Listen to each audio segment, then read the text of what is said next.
Assalamualaikum warahmatullahi wabarakatuh. Perkenalkan, nama saya Tribagus Sutikno Muksin dengan NIM 23010120182 dari kelas IKTB kelompok 11. Perkenalkan, nama saya Dwi Gunawan dengan NIM 230101201300081.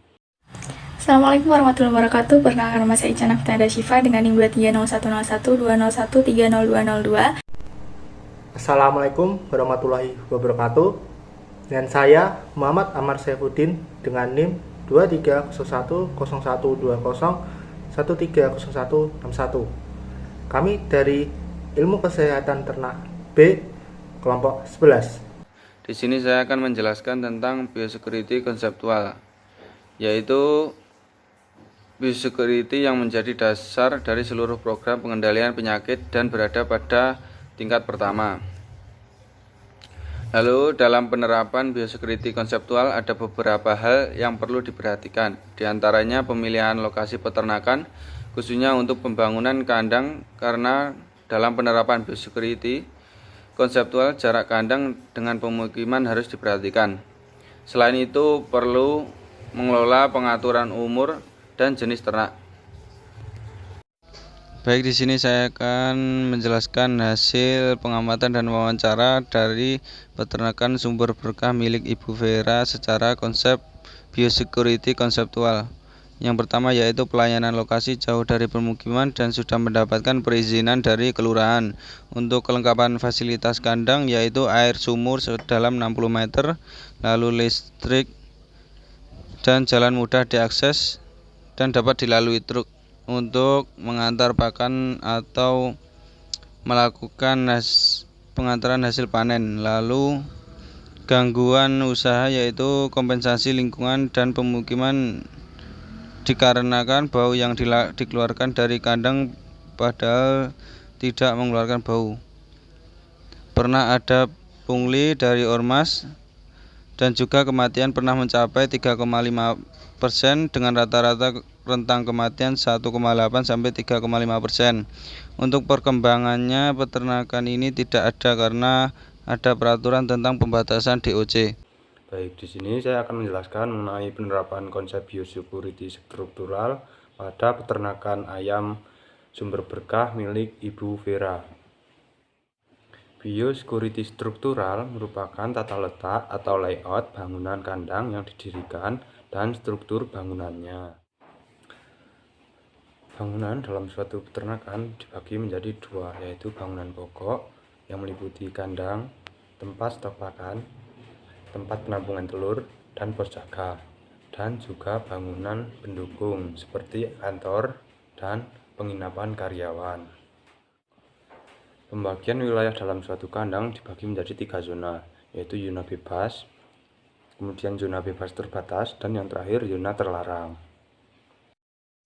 Berdasarkan praktikum yang telah dilakukan, layout perkandangan berkah setia sudah sesuai karena sudah terdapat bangunan pokok meliputi kandang, tempat stok pakan, dan pos jaga. Selain itu juga terdapat bangunan pelengkap meliputi kantor, penginapan karyawan, dan kamar mandi.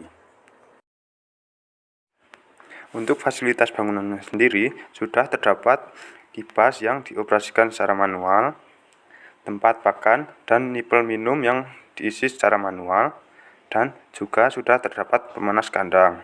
Akan tetapi belum ada timer dan juga belum ada termometer. Pada peternakan sumber berkah tersebut tidak ada struktur bangunan kandang yang belum ideal. Dalam keseluruhan peternakan sudah terdapat pembagian 3 zona, yaitu diantaranya zona bebas di luar pagar kandang, kemudian zona bebas terbatas di area dalam pagar meliputi kantor, gudang pakan, kamar karyawan, dan kamar mandi, serta zona terlarang yang merupakan bangunan kandang. Secara operasional, setiap pengunjung yang datang perlu lapor pada pemilik ternak apakah dari kandang lain atau tidak yang ditujukan untuk memutus rantai penyebaran penyakit yang kemungkinan besar dapat tersalur dari peternakan yang lain. Pada isolasi, peternakan menerapkan isolasi dengan cara memisahkan ayam yang sakit, lalu dibuat kandang dadakan untuk ternak yang terserang penyakit tersebut agar tidak menular ke ternak lain. Lalu dilakukan penanganan-penanganan seperti pengobatan. Kemudian terdapat pemberian desinfeksi pada kandang seperti formalin, fostin, disinfektan, kapur, dan soda api yang gunanya untuk mensterilkan atau membersihkan kandang. Perihal sanitasi, peternakan tersebut tidak menerapkan sanitasi secara rutin. Berikut ini adalah jadwal pelaksanaan manajemen yang dilakukan oleh peternakan tersebut. Dan berikut ini adalah dokumentasi obat-obatan yang digunakan pada peternakan tersebut untuk menangani penyakit-penyakit yang mungkin terjadi pada ayam broiler yang diternakan oleh peternakan tersebut. Peternakan ayam broiler sumber berkah milik Ibu Vera telah menerapkan biosecurity dengan baik dalam skala modern, antara lain kelayakan lokasi dan perizinan, layout dan fasilitas, serta secara manajemen pengadaan dan penanganan dalam menjalankan biosecurity yang ada.